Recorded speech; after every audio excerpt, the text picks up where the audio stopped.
Komunike bersama Peduli Indonesia atau KBPI tidak memasukkan nama Gubernur DKI Jakarta Joko Widodo dalam 19 nama yang didorong sebagai calon presiden atau wakil presiden. Hamdi Muluk, pakar psikologi Universitas Indonesia yang juga anggota Komunike mengatakan Joko Widodo sudah populer dan selalu menempati peringkat teratas lembaga survei sehingga tidak perlu lagi ditantang. Selain itu, Joko Widodo dianggap sudah masuk bursa pencalonan presiden pemilu 2014. Yang sudah berada dalam orbit pencapresan tidak perlu diundang, kata Hamdi pada Rabu 12 Februari kemarin. Akan tetapi, Komunike menyertakan nama politikus senior Golkar, Yusuf Kala. Nama JK dimasukkan dalam kategori intelektual atau aktivis sosial. Selain itu, JK juga sudah masuk dalam bursa capres yang diusung oleh Partai Kebangkitan Bangsa. Pertimbangan seperti itu juga maka nama bekas Ketua MK Mahfud MD tidak termasuk di dalamnya. Hamdi menyatakan Mahfud sudah masuk dalam bursa capres. Hamdi menambahkan bahwa 16 nama yang mereka usulkan adalah nama-nama yang belum populer di tengah-tengah masyarakat dan berada di luar partai. Sebanyak 19 tokoh tersebut adalah Tri Risma Harini, Wali Kota Surabaya, Ridwan Kamil, Wali Kota Bandung, Nurdin Abdullah, Bupati Banteng, Suyoto, Bupati Bojonegoro, Rustri Ningsih, mantan Wakil Gubernur Jawa Tengah dari kalangan birokrat pejabat. Tokoh dari dunia bisnis yang diusung yaitu Dr. Tahir, founder Mayapada, Agung Prasetyo, CEO Kompas Gramedia, Hairul Tanjung, CEO Transcorp, Betty Alisyah Bana, ex-CEO IBM Asia Pasifik, Emir Syah Satar, Direktur Utama Garuda Indonesia, Ignatius Jonan, Direktur Utama PT KAI, Sudamex, CEO Garuda Food, dan Sri Mulyani, Direktur Pelaksana Bank Dunia.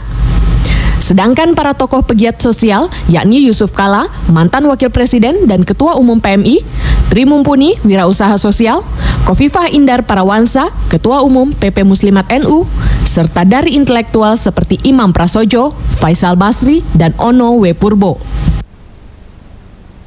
Iya, belum juga ada kepastian apakah Jokowi akan menjadi capres atau tidak, tapi ini sudah berbagai macam hiruk-pikuknya, bukan hanya partai politik yang merilis nama-nama calon alternatif capres, tapi juga kelompok masyarakat. Nah, ini akankah Jokowi melenggang langkung, melincit sendirian di Pilpres ini tanpa ada lawan tanding, ataukah ada tokoh-tokoh yang mampu menyaingi kepopuleran Jokowi ini? Kita akan membahasnya bersama narasumber yang sudah hadir di studio saat ini. Ada Gun Gun Herianto ya, pengamat politik. Selamat malam Pak Gun. Selamat malam Mbak Rahma. Iya, ini bukan pertama kali nih ya Pak Gun, ada survei-survei nama ya, selain Jokowi begitu ya. Kalau Anda melihat ini mengapa muncul seperti ini? Apakah ada ketakutan Jokowi akan melejit sendirian? Saya kira betul, bukan sekali ini survei tentang mencari lawan tanding Jokowi. Sebelumnya juga survei itu dilakukan oleh Pak Hamdi Muluk ya, menggunakan DLP method, sehingga muncul sejumlah nama. Konsensus para pakar ada 61 kalau nggak salah waktu itu, muncul sejumlah nama. Ada juga misalnya melalui konvensi rakyat, Gusolah kan. Ada juga misalnya sekarang dilakukan KBPI, juga Hamdi Muluk. 19 nama tadi 19 nama itu tadi muncul. Saya kira spiritnya sama. Spiritnya itu satu Mbak Rahma, yaitu mencari varian orang-orang lain gitu ya di luar Jokowi yang saya kira bisa mendinamisasi bursa pertarungan Capres 2014. Karena kalau kita lihat kecenderungannya sekarang memang tren ini hampir mendekati satu tren yang ajak, di mana Jokowi itu menjadi brand yang sangat kuat dalam pasar pemilih, terutama di Pilpres 2014 besok. Ya. Iya, bukan karena ketakutan nanti Jokowi akan... Saya kira gini, sebuah kompetisi yang namanya demokrasi elektoral itu memang butuh satu pasar yang kompetitif. Artinya akan muncul perang gagasan, akan muncul satu kompetisi yang menurut saya jauh lebih produktif dibanding kalau hanya ada satu brand yang sangat kuat, yang lainnya kemudian berada di bawah. Meskipun kenyataannya memang seperti itu. Betul, makanya kemudian... Ini seperti nama-nama ini, nah, sebelum kita menginjak nama-nama ini Pak Gun Gun, kalau melihat nama, seperti kesannya dipaksakan ya untuk menurut Anda mampu tidak ini menandingi Jokowi? Iya, itu Kalau saya melihat secara pribadi ya, ikhtiar yang dilakukan oleh teman-teman itu sah-sah saja sih dilakukan meskipun belum tentu bisa menjadi the real candidate. Kenapa? Karena prasyaratnya sangat berat, yaitu daya terima partai politik untuk mendorong mereka menjadi betul-betul masuk ke gelanggang utama pertarungan. Kalau kita lihat Mbak Rahma, satu catatan saya bahwa pencapresan dalam konteks pemilu kita itu masih diharuskan melalui partai politik dan atau gabungan partai politik. Itu kan seperti diamanatkan oleh Undang-Undang Dasar 1945 pasal 6. Maka kemudian agak sulit ketika misalnya sejumlah orang yang tentu berniat masuk ke dalam bursa pencapresan tetapi tidak didorong oleh partai politik dan atau gabungan partai politik.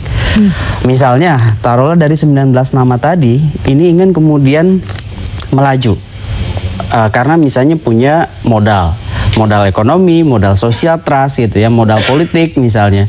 Tetapi kemudian dia tidak bisa untuk kemudian menjadi kandidat sungguhnya karena tidak didukung oleh partai politik dan atau gabungan partai politik. Ya lepas dari itu nih Pak Gun-Gun, yang tidak didukung partai politik memang akan berat ya. Tetapi bagaimana dengan nama-nama yang diusung parpol pun yang selain Jokowi itu? Kansnya seperti apa Anda melihat? Iya, saya melihat memang salah satu faktor pengubah konstelasi pemilu 2014 itu ada pada sosok Jokowi dan tentu posisi Mega dalam pemutusan siapa capresnya PDIP. Kenapa saya bilang ini kemudian bisa menjadi faktor pengubah? Karena kalau misalnya Jokowi maju, maka konteksnya sekarang ya hari ini, artinya tingkat elektabilitas kita bicara, itu Jokowi memang sangat tinggi sekali dibanding capres lain. Makanya kalau Mbak Rahma tadi tanya, gimana kalau kandidat capres dari partai-partai lain? Ya memang kalau kita lihat prasyarat untuk maju menjadi capres, presidensial threshold kita masih 20% kursi DPR atau 25% suara sah nasional, kan mengerucut hanya kemungkinan besar capres itu kan hanya ada 3 pasang.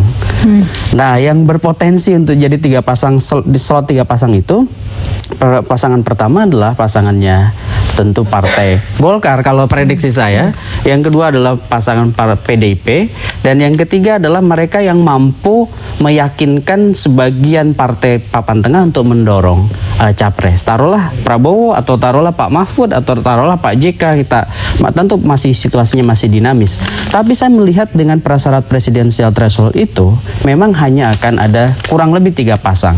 Kalau misalnya dari 3 pasang itu Pak Jokowi jadi didorong oleh PDIP, maka saya kira memang berat bagi kandidat-kandidat lain untuk kemudian bertarung. Makanya karena konteksnya masih Juli gitu ya, memang sih waktunya ini tidak terlampau lama lagi. Juli 2014 masih ada waktu untuk kemudian bongkar pasang kan ini kan semacam memberi etalase sebetulnya.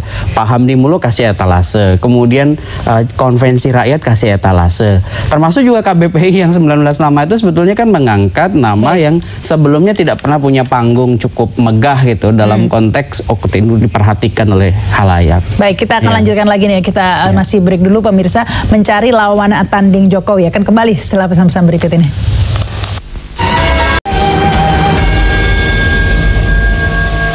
Anda kembali bersama kami dalam Ada Apa Berita. Kita masih membahas masalah mencari lawan tanding bagi Jokowi ini ya. Tadi kita sudah sampai diskusinya, jika ada partai-partai tadi itu yang kemungkinan menurut Anda yang akan lolos presidensial threshold ya Golkar, PDIP dan Partai Tengah, kumpulan Partai Tengah. Tetapi menurut Anda hingga saat ini PDIP belum juga mengumumkan apakah ada kepastian apakah akan mencalonkan Jokowi atau tidak. Menurut Anda seperti apa sebaiknya ya? Bukankah Jokowi ini bisa mendongkrak ya perolehan suara, tapi untuk pemilu legislatif tadi. Tapi kenapa ini kok belum diumumkan? Sebaiknya menjelang Pilpres atau Pileg gitu? Ya, memang ini soal pilihan-pilihan strategi Mbak Rahma. Kalau logika partai itu memang menghendaki adanya satu proses dinamis yang solid gitu ya. Misalnya PDIP ingin mengumumkan capresnya setelah pemilu legislatif tentu. Idealnya ya. Kenapa? Karena dia tidak terlampau beresiko untuk koalisi memosisikan orang dengan mitra koalisinya nanti. taruhlah misalnya PDIP dapat suara tinggi, ya tentu dia pede untuk kemudian mencapreskan dari internal dan bahkan wapresnya pun bisa dari Masa kalah sama ini ARB yang sudah pede begitu Golkar? Kan kalau ARB kan memang sedari awal dia harus masuk ke gelanggang gitu ya, lebih dulu karena tahu bahwa Partai Golkar sendiri kan bukan satu partai yang betul-betul ya punya proses soliditas yang betul-betul bisa dikomandoi oleh Pak ARB. Ini faksi-faksi itu banyak. Tapi kalau PDIP itu kan megasentris sebetulnya. Jadi apa yang kemudian diputuskan oleh Bu Mega, maka itu yang akan diamini. Hanya masalahnya Mbak Rahma, tadi saya tertarik untuk mengomentari, apakah itu kemudian bisa menjadi insentif elektoral keberadaan Jokowi? Seharusnya iya. Makanya saya bilang, logika partai inginnya kan solid idealnya setelah Pilpres. Tapi jangan lupa bahwa ini juga bisa jadi blunder tersendiri bagi PDIP. Kenapa? Kalau misalnya dia umumkan setelah pemilu legislatif, maka akan ada orang yang sekarang ini melakukan politik asosiatif terhadap Jokowi yang kebetulan bukan loyalis PDIP, bukan bagian dari PDIP, party ID-nya tidak ada sama sekali terhadap PDIP, yang bisa saja kemudian karena ada Jokowi kemudian dia memberi respect pada PDIP dan bisa saja kemudian di pemilu legislatif dia ingin kemudian menyalurkan suaranya untuk PDIP, tapi karena kemudian peta yang ngambang di PDIP bisa saja kemudian ini juga menjadi swing voter yang bisa dimanfaatkan oleh partai lain. Artinya resiko itu juga ada. Hanya masalahnya saya melihat bahwa PDIP sendiri pada akhirnya prediksi saya akan mengumumkan itu setelah pemilu legislatif. Tetap setelah pileg ya. Nah ini yang akan menjadi, bisa dibayangkan ya seandainya setelah pileg baru diumumkan dan ternyata bukan Jokowi begitu kan yang dicalonkan. Apakah itu berarti memang PDIP ingin apa ya memanfaatkan mendulang suara di pileg, setelah menang di pileg kemudian yang dicalonkan orang lain begitu? Masih sangat mungkin terjadi. Masih sangat mungkinnya gini.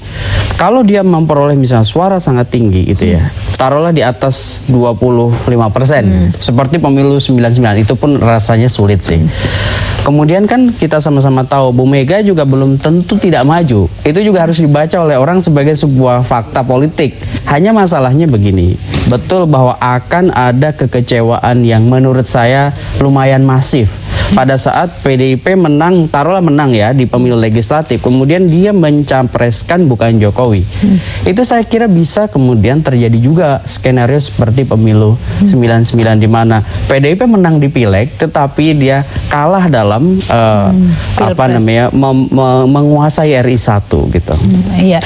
Nah, ini kalau dilihat dari partai-partai lain ya, ada Golkar, PDIP dan lain-lain. Nah, Golkar sudah mengumumkan sebelum pileg begitu ya, jauh hari. Ini juga akan menjadi kontraproduktif tidak bagi perolehan suaranya nanti? Perolehan suara Golkar? Iya. Ya, bagi Golkar sendiri kan memang ini pilihan paling strategis. Karena kalau untuk menyolidkan faksi yang ada di Partai Golkar, dia harus kemudian munculkan satu sosok yang kemudian seolah-olah ya, tentu di panggung depan politik itu bahwa inilah satu-satunya capres Partai Golkar. Sehingga tujuannya apa? Membangun soliditas tim pemenangan sampai di struktur paling bawah. Ini kita bisa sebut sebagai symbolic convergence ya, atau upaya membangun konvergensi simbolik di antara sesama kader supaya kemudian ARB dan Partai Golkar itu menjadi satu sisi dari mata uang yang sama. Iya, gitu. Tapi kembali lagi ke masalah mencari lawan tanding Jokowi ini ya. Apakah udah berbagai upaya ini, ada partai politik yang mengumumkan nama-nama selain Jokowi, kemudian ada juga kelompok masyarakat ya, beberapa survei kan begitu ya. Nah, menurut Anda nama-nama yang dimunculkan ini ditangkap publik tidak, ditangkap tidak, direspon tidak bahwa sebagai nama lain selain Jokowi, atau publik tetap saja ngelirinya ke Jokowi mulu gitu? Itu penting sih sebetulnya dilakukan oleh teman-teman sebagai upaya untuk membangun public discourse ya. Diskursus publik itu penting untuk, sebenarnya kan kita dari 240 juta orang itu banyak kok tokoh-tokoh yang sebetulnya bagus, punya integritas, punya kapasitas, punya track record lah ya. tetapi kemudian kerap kali tidak terfasilitasi. Makanya tadi seperti Mbak Rahma bilang, publik tuh aware nggak sih misalnya dengan nama-nama itu. Nah, saya kira survei, riset ya, kemudian juga misalnya upaya memberikan panggung melalui konvensi rakyat kah, KBPI kah, atau apakah, itu sebetulnya penting untuk memberi ruang gitu ya, memberi ruang kepada tokoh-tokoh itu supaya kemudian dibaca oleh publik. Makanya seperti Mbak Rahma tadi bilang, itu kemudian publik bisa nangkap nggak? Lama-lama saya kira sejumlah nama itu akan terus menonjol, ada semacam historisitas berjenjang dalam konteks karir politiknya. Kalau sebelumnya misalnya orang tidak terlalu tahu Risma, sekarang mungkin orang tahu Risma. Sebelumnya mungkin orang tidak pernah ada di memorinya namanya Nurdin Abdullah, Bupati Bantaeng. Mungkin orang juga tidak tahu Ridwan Kamil. Nah, dengan kemudian semakin banyak ada yang disebut dengan media expose, saya kira akan semakin banyak orang. Atau justru sebaliknya, ada nama-nama dulu yang diekspos, misalnya Mahfud MD atau nama-nama lain yang dulu diekspos namanya justru meredup di mendekati Pilpres. Bisa, sangat bisa. Karena apa? Ini kan mirip brand di sebuah pasar yang termasuk juga di dunia korporasi kan. Itu pasti kan orang kemudian akan menilai, akan melakukan verifikasi, menggunakan, bahkan mungkin pada akhirnya dia menimbang untuk memilih atau tidak. Saya kira pertama ya, bahwa konvensi itu saya kira harus dibaca sebagai sebuah panggung. Yang kedua, tawaran dari mereka yang kemudian dieksplorasi oleh publik, oleh media, termasuk talkshow kita hari ini, itu kan menjadi referensi bagi partai, referensi bagi pemilih. Kalau sekarang referensi bagi pemilih itu belum momennya. Kenapa? Karena kalau itu menjadi pilihan dari pemilih, itu pasti sudah menjadi the real candidate. Kalau sekarang kan menjadi referensi bagi partai politik. Apakah partai politik mau memberikan dorongan kepada tokoh-tokoh itu? Itu pertanyaannya. Kalau saya sendiri, Mbak Rahma, agak pesimis. Kenapa? Karena proses-proses politik kita masih belum, partai itu ya, partai di kita itu masih belum lepas dari wataknya sebagai partai yang oligarkis. Baik, gitu. Kita akan lanjutkan lagi ya. Kita akan di segmen berikutnya ini kita akan lupakan dulu nama Jokowi, kita akan mencermati nama-nama yang diusulkan ini ya, agar ada tokoh lain ini katanya ya. Pemirsa, setelah pesan-pesan berikut ini. Bersama kami dalam Ada Apa Berita masih membahas masalah mencari lawan tanding bagi Jokowi ya begitu. Ya, ada nama-nama yang sudah diusulkan beberapa kelompok masyarakatnya. Salah satunya tadi ada 19 nama, ada nama Wali Kota Surabaya, ada CEO. Kalau Anda melihat dari nama-nama tersebut ini, menurut Anda siapa yang paling bisa ya mendekati ya menjadi lawan dari saingan terberat bagi Jokowi begitu? Saya melihat gini ya, saya sendiri tidak tertarik untuk mengunggulkan siapa itu. Tetapi bahwa dari 19 nama itu memang sudah mulai sekarang ada resonansi di media itu ya. Misalnya nama Risma itu, atau nama Ridwan gitu ya, atau nama Bupati Bantaeng. Itu sudah mulai merangkak menjadi tokoh nasional. Sudah mulai digoreng gitu ya. Sudah mulai digoreng-goreng oleh media, sudah mulai hangat gitu ya.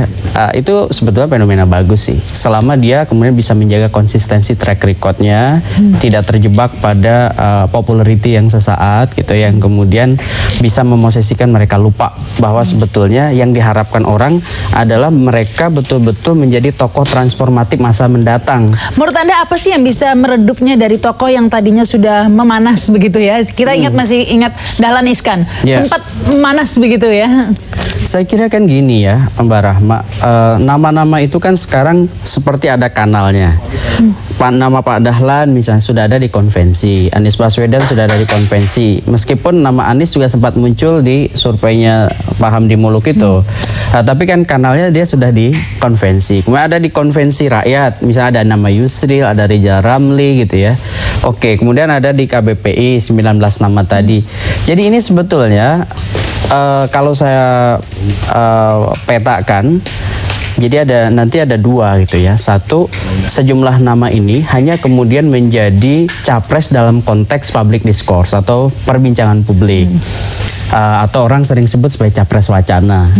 Yang kedua adalah betul-betul capres yang punya tiket untuk kemudian masuk ke dalam kompetisi. Nah, kelompok ini yang saya kira masih didominasi oleh partai politik, meskipun nama-nama yang disodorkan melalui sekian saluran yang sebetulnya demokratis tadi itu belum tentu kemudian berakhir pada keputusan parpol untuk mendorong mereka. Ini aja sebetulnya problemnya. Tapi tidak menutup kemungkinan kalau melihat animo masyarakat begitu kuat pada salah satu tokoh, kemudian dilirik oleh parpol kan? Iya, tapi kan waktunya ini sudah sangat sempit. Kecuali kalau untuk pemilu 2019, kita tahu pemilu 2019 itu kan tidak terpisah atau pemilu serentak, pilpres dan pemilu legislatif. Jadi partai pasti punya kebutuhan sejumlah nama, sejumlah stok nama untuk kemudian menjadi capres mereka, karena ada kemungkinan capresnya lebih dari 5, bisa 6, 7 atau sejumlah sebanyak partai yang kemudian nanti bisa berkompetisi sebagai kontestan di pemilu legislatif 2019. Iya, tapi kalau melihat nama-nama yang dirilis oleh Hamdi Muluk ini ya, survei ini kok Anda melihatnya bagaimana? Banyak nama-nama yang sebelumnya kurang terkenal atau tidak sebanding ya jika dilawankan oleh Jokowi? Ya memang tidak bisa diperbandingkan kalau kita memperbandingkan dengan Jokowi yang sudah punya panggung cukup mewah di Pilkada DKI. Dia kemudian sudah dikenal melalui beragam pemberitaan dan kita sebut sebagai sudah sosok nasional ya. Sementara sebagian tokoh-tokoh yang tadi dirilis itu, 19 nama dirilis itu kan hanya kemudian berkutat dalam korporasinya misalnya atau di wilayah pemerintahan daerahnya. Makanya kemudian bagus juga sih kemudian didorong sehingga kemudian orang akan satu saat mempertimbangkan kalau kemudian dia bisa menjaga konsistensi, satu saat mungkin bisa jadi sosok Jokowi baru yang kemudian bisa menggerakkan pemilih. Contoh misalnya Risma di Surabaya, terlepas dari apakah kita tidak suka atau tidak suka, tapi nama dia sudah mulai dipertimbangkan. Tapi bisakah itu terjadi ya? Anda pernah memperhatikan terjadi di negara lain atau mana begitu ya? Kalau kita tahu Obama misalnya ya begitu fenomenal, kemudian sepertinya tidak ada nama lain yang mampu muncul kemudian yang menjadi karena penanding. Mereka sistem demokrasinya sudah mulai ajak, artinya sudah mulai konsolidasi demokrasi. Contoh, maka partai politik itu menjadi saluran yang paling bagus untuk mencapreskan diri melalui konvensi. Dan konvensinya itu bersifat reguler, bukan ad hoc seperti Partai Demokrat gitu. Reguler dilakukan setiap menjelang pemilu nasional. Dia melalui primary election, dia kemudian melakukan konvensi. Nama tokoh alternatif seperti misalnya di 2008 kan ada Martin Gonzalez ya, ada Ralph Nader, itu tidak dikenal, tidak diketahui oleh publik, bahkan kemudian hanya 0, sekian dia memperoleh dukungan. Beda dengan Obama, beda dengan misalnya John McCain atau misalnya Obama dengan Mitt Romney. Ini kan memperoleh dukungan yang cukup solid. Artinya meskipun di Amerika pun tidak banyak nama yang beredar juga, itu saja juga ya. Tidak harus banyak nama kan sebenarnya. Betul, karena partai itu sudah berposisi sebagai kanal sumber daya manusia untuk didistribusikan dan dialokasikan ke dalam jabatan publik. Tidak ada salahnya sebenarnya jika namanya itu ya Jokowi saja, tidak ada salahnya juga kan, Pak? Sebetulnya kan karena kita menganut multipartai dan partai kita ini kan belum kemudian konsolidatif. Artinya belum menjadi tipikal partai modern yang basisnya kader. Sehingga kemudian kesulitan pada saat menjelang pilpres itu kerap kali partai menjadi mobil rentalan gitu, yang belum betul-betul menjadi memfungsikan. Hanya ditumpangi menjelang. Hanya ditumpangi, banyak free rider. Free rider. Baik, yang pasti ini sudah banyak nama yang beredar ya, tapi hanya satu nama nanti yang jadi presiden ya. Hanya satu nama. Yang pastinya dan itu harus dihormati sebagai sebuah hasil kompetisi. Iya, kita tidak tahu ya dari nama-nama itu siapa yang akan dapat golden ticket tadi ya. Anda lah pasti yang menjadi penentunya golden nanti ya ticket di Pileg dan Pilpres. Dan demikian dialog kita. Terima kasih Pak Gun-Gun. Sama-sama. Iya, kita akan mengikuti informasi-informasi lainnya nih. Ada informasi apa lagi? Ya, seperti biasa kita akan menghadirkan segmen internasional, kemudian juga ada berita olahraga, dan yang spesial malam ini kita akan hadirkan segmen khusus sudut kota. Dan masih banyak lagi informasi menarik lainnya, seperti ada informasi dari Info Film. Jadi bagi Anda pecinta film nih pemirsa, kita akan hadirkan trailer film dan juga akan ada video untuk menghibur Anda pada malam hari ini. Nah, tidak hanya itu ya, Sirene, kita juga punya berita tentang meningkatnya penumpang kereta karena akibat erupsi Gunung Kelut mereka tidak bisa naik pesawat karena ada beberapa bandara yang ditutup. Itu menarik ini ya, yang di Gunung Kelut udah terjebak ini di daerah Gunung. Bandara ditutup, demikian juga hampir tidak mungkin menggunakan transportasi lain ya. Kita akan lihat pembahasannya dan informasinya pemirsa setelah pesan-pesan berikut ini dalam Ada Apa Berita yang akan hadir hingga pukul 11 malam nanti. Terima kasih.